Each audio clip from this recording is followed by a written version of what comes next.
The Black Order, also known as the Children of Thanos, often downplayed and always overlooked, these four characters are very underappreciated within the context of the Marvel Cinematic Universe, but I have a lot of love for them, and I think they were some of the coolest villains that we've had in the series and a perfect complement to the Mad Titan Thanos.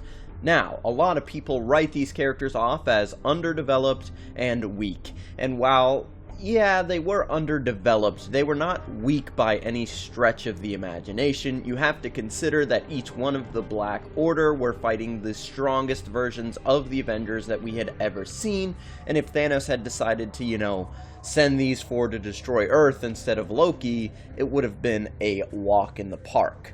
Another thing to consider is that none of the Black Order were really defeated in a fair 1v1 fight, and in most cases they were fighting 1v2, or in some instances 1v3 or more.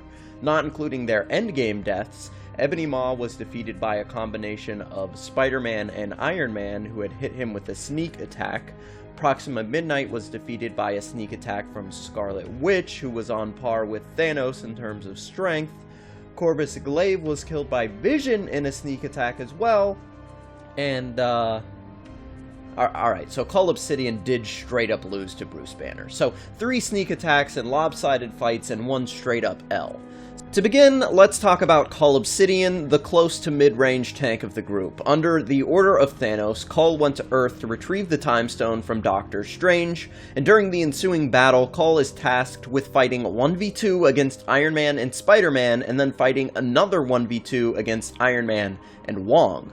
During this fight, Cull is consistently keeping up with Spider-Man and Iron Man at the same time while putting both of them on their heels consistently using his chain hammer, which can change form at Cull's command to fit the circumstances.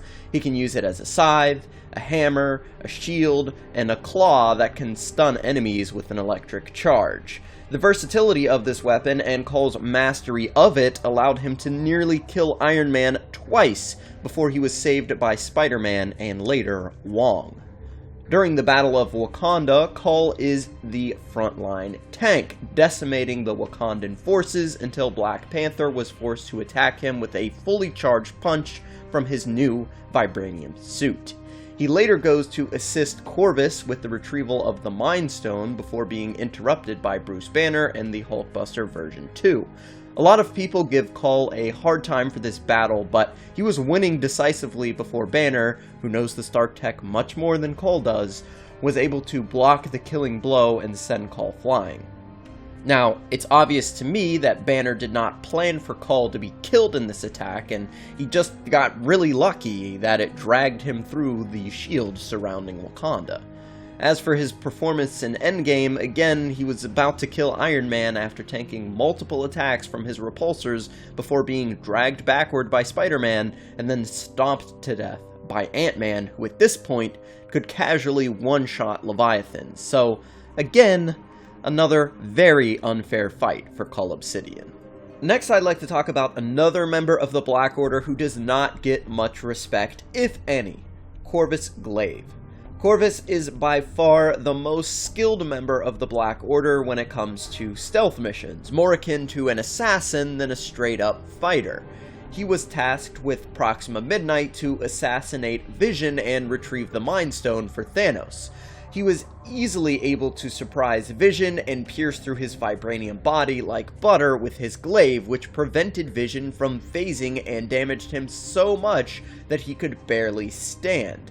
Keep in mind that if this were any other Avenger, they would have died from this attack.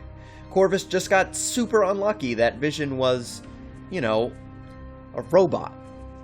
After stabbing Vision, a fight breaks out as Scarlet Witch tries to retreat, but Corvus goes on the offensive, taking on Vision himself in a 1v1, which Corvus easily wins by deflecting Vision's own Mind Stone blast back at him.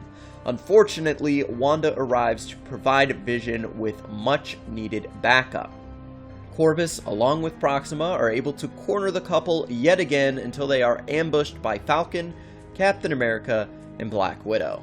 Despite being forced into a 2v4, Corvus is able to block all of Falcon's attacks before eventually being stabbed by Black Widow, forcing Corvus and Proxima to retreat.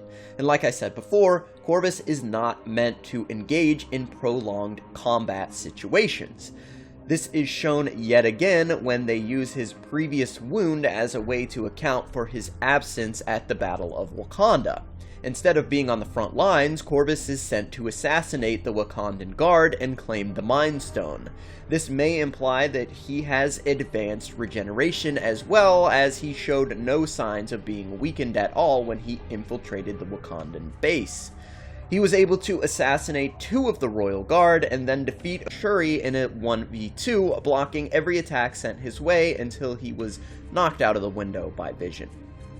Now on the ground, Corvus makes short work of Vision and is about to claim his prize when Captain America intervenes. From here, Corvus tanks multiple attacks from Cap and actually ends up winning the fight. And you know what happens next.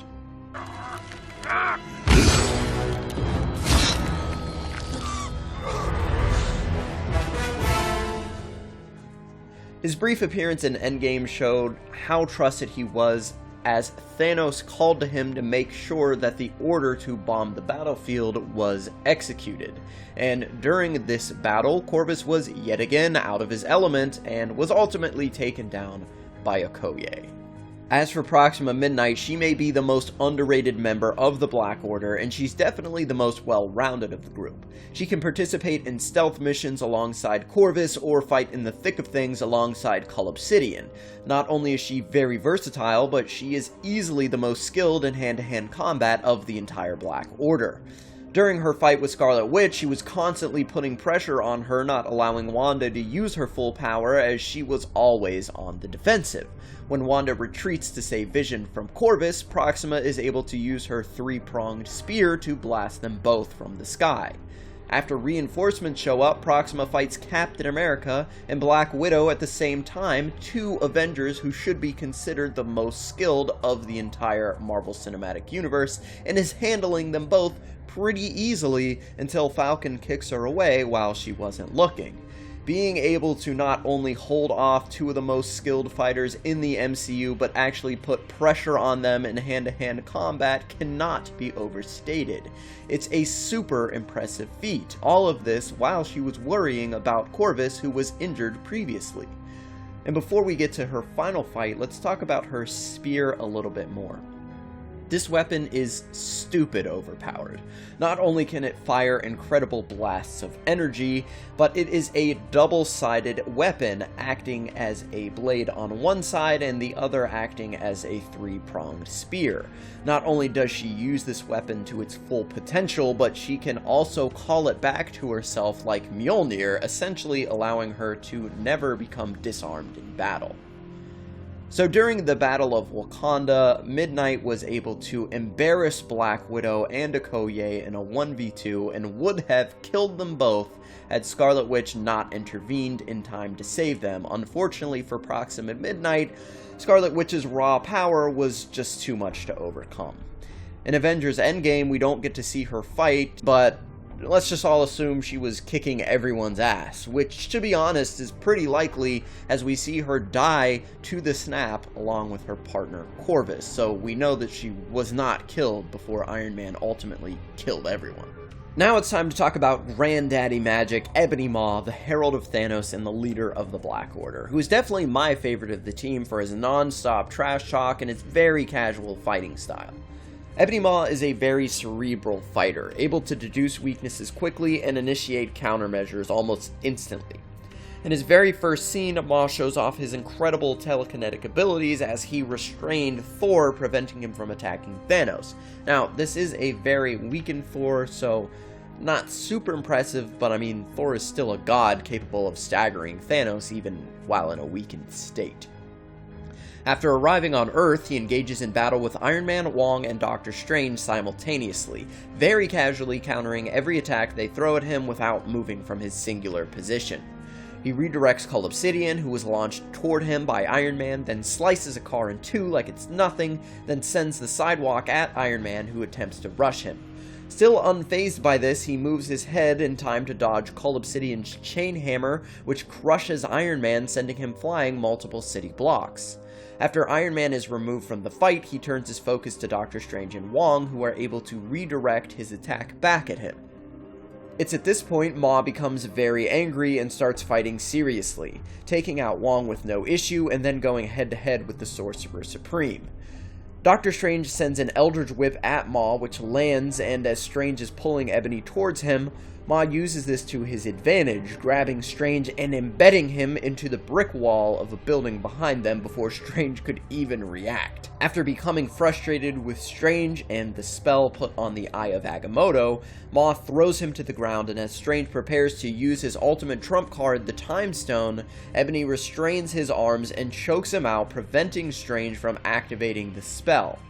After just a couple minutes witnessing Strange's spells, Maw was able to figure out that Strange needed to weave signs before activating spells and was able to force Strange into using the Time Stone, which he countered beautifully.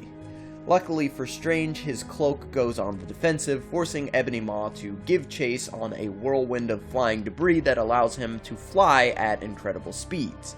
Iron Man then sends Spider-Man after them, but Maw doesn't give Peter a second glance, treating him as an afterthought. After successfully capturing Doctor Strange, Ebony Maw begins to torture him with microsurgery needles, capable of killing him at any instant. While torturing Strange, Ebony Maw claims that he has never failed Thanos, and after hearing of Maw's death, Thanos tells us just how much he cared for his loyal herald. To be given such a high place within Thanos' regime, you know that Ebony Maw was damn good at his job. The dude defeated Doctor Strange with no difficulty. Keep in mind that Thanos had to use 4 Infinity Stones to accomplish the same feat. And during the battle for Earth in Avengers Endgame, it was Ebony Maw who figured out the Avengers' plan to return the stones to their original timelines, and he was easily able to restrain Black Panther and nearly took the gauntlet from him before Spider-Man intervened. So that's all I've got for you guys today. Can we finally put some respect on the Black Order's name? These 4 characters fought against the most powerful versions of the Avengers that we had ever seen, and none of them got a fair fight. They all fought at a disadvantage and still held their own despite ultimately losing. I think these characters are very powerful and in 1v1 fights are almost unbeatable. But what do you guys think? Let me know down in the comments. Also, be sure to like and subscribe. It does really help us out. If you'd like to support the channel, the best way to do that is to become a member, which you can do by clicking the join button down in the description. Be sure to follow us on all the social media that you see on screen. Follow the Key Issues podcast on iTunes and SoundCloud. Be sure to join the Discord. That link is also down below. And remember the motto, it's Black Order over everything. And I'll see you guys next time.